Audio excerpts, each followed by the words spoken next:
What's going on, my PT peeps, my Cobra Kai fans, and my fighters? I'm One Eyebrow, also known as PT. You don't know if I'm winking or blinking, but I'm definitely thinking about Cobra Kai and Season 3. Happy New Year. It's January 1st, 2021.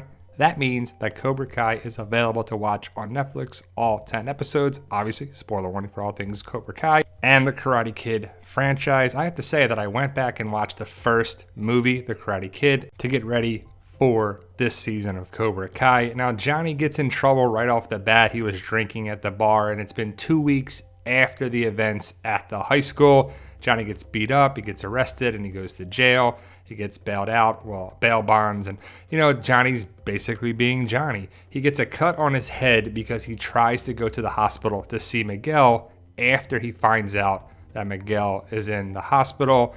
The police officer says that he's dead, but Miguel's in a coma. He actually wakes up later in the first episode, and I've only watched the first 2 episodes, so we're going to talk about those in this video, and I'm liking it already. Johnny's hilarious. Miguel is in the hospital. He wakes up, and it's going to be the battle of can he recover from a spinal cord injury, and I'm a physical therapist, hence PT. We'll talk about that in other videos. And I've worked and work with spinal cord patients firsthand, so I know how difficult it can be to recover from a spinal cord injury. We'll see what they do on the show. But Sam was suspended for 2 weeks, goes back to school, doesn't really like the way she's feeling, the way people are looking at her, and that's understandable. It was a major fight, and I have to say, the PTA meeting, there was like 1 million people there, and everybody knows everything about everybody's relationship and what happened at the school, and what happened with Miguel and Tori and Miguel and Sam, and like everybody knew. And I thought it was pretty funny when somebody shouted out that Daniel was the villain, like, you were the bad guy, right? And that's a matter of perspective. Then you see the Miyagi-Do kids versus Cobra Kai. And it was interesting when they were like, oh, freshman chicks. And the girl actually was interested in Dimitri and not Hawk. And it was kind of like the tables have turned from Cobra Kai. We're the badass kids. You don't mess with them. And they got beat up in the fight. A lot of them did. But we'll have to see what happens, where it's going again. I've only seen the first 2 episodes. It's 10 episodes, and I can't wait to see where we go. We're making more and more videos of it. But what's going to happen with Hawk versus Dimitri?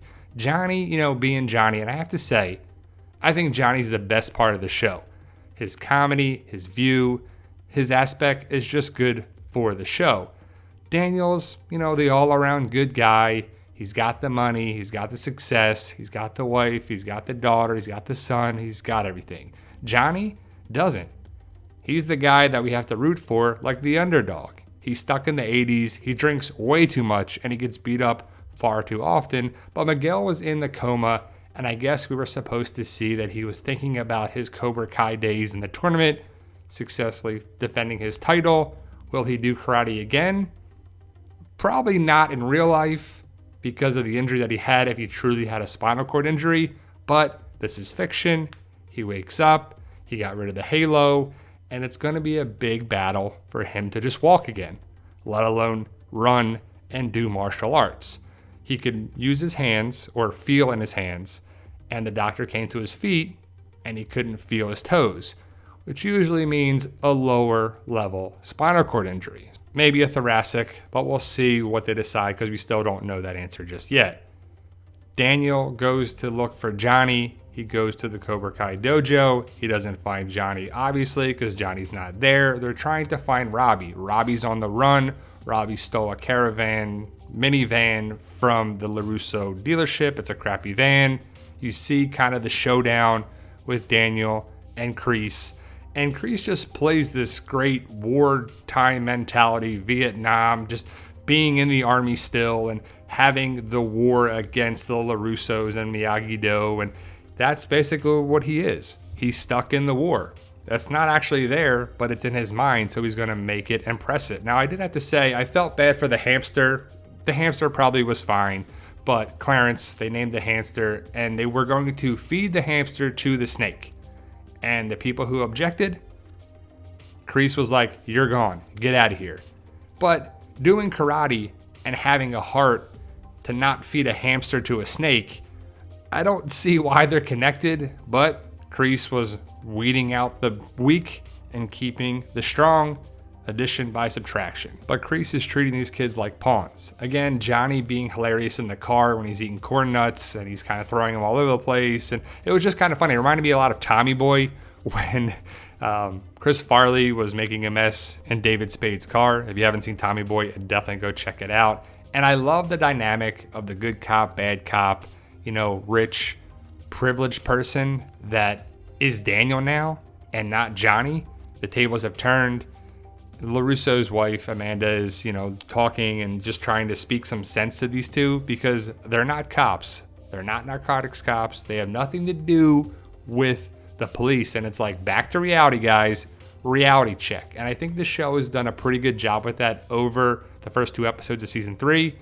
And it's definitely been like, okay, that wouldn't be, real life. Where were the police officers? Where were the teachers? Where was everybody during the karate gang fight? But I have to say, it was pretty good action so far. Again, I've only watched the first 2 episodes, so I can't speak about the rest of the season. But season 3 has been good so far, and they're tracking down the van and Robbie, and they finally do at the end of episode 2. And the fight scenes are pretty interesting, and you can clearly see when you see the stunt double for certain people. I'm not sure how much Zapka does, but when you see Daniel LaRusso's stunt double, it's an Asian guy, and it's pretty obvious. And I have to say, they do a pretty good job because William Zapka and Ralph Macchio are both pretty old now, right? I mean, how limber can they be to be doing the stunts? And when Ralph does something, you can see it's, different than when the actual stunt person does. But overall, it's good, and the nostalgia feels are still there, and that's what it works for me. You can clearly see the Ralph Macchio stunt double is clearly an Asian guy who knows how to do martial arts with the spin kick here, and it's pretty cool. But overall, like I said, the nostalgia is what makes this show great. I mean, the Karate Kid parts 1, 2, and 3 were huge, and they still are, and you should go back and watch them if you haven't seen them in a while. But Robbie is finally found. He's arrested and taken to juvenile hall, and he basically goes to where his mother is in a rehab. And at first you're like, who's this woman? But Johnny and Daniel, they go talk to Johnny's, ex-wife. I'm not sure if they were married, but Robbie's mom. Tori is having her own problems. She was expelled from school, so she's got to get her GED. She's taking care of her mother, who's on dialysis, who's sick. The landlord is a creep. He's trying to get some favors from Tori if she can't come up with the rent, and it's just gross. But Tori is helped out by Kreese. You see the backstory of Kreese from before he went into the army, and you kind of feel for him a little bit, and we're supposed to. But Tori comes back to Cobra Kai, and she's going to be used by John Kreese, that's for sure. He is picking up her dues. Tori doesn't have to pay to be at Cobra Kai. She's working to probably pay the rent. She probably has a couple jobs. But John Kreese helps her with the landlord, and he threatened the landlord with the cigar cutter. And we didn't see him cut off the finger or piece of the finger, but I wonder if he did or not. But we'll have to see where it's going. Overall, season 3 episodes 1 and 2 were really good. And I just want to say Happy New Year, guys, because it's January 1st, 2021, and Cobra Kai is available on Netflix, so definitely go check it out. We'll probably be doing a couple videos. We'll probably watch a couple episodes and do a couple videos on them to kind of mix it up a little bit.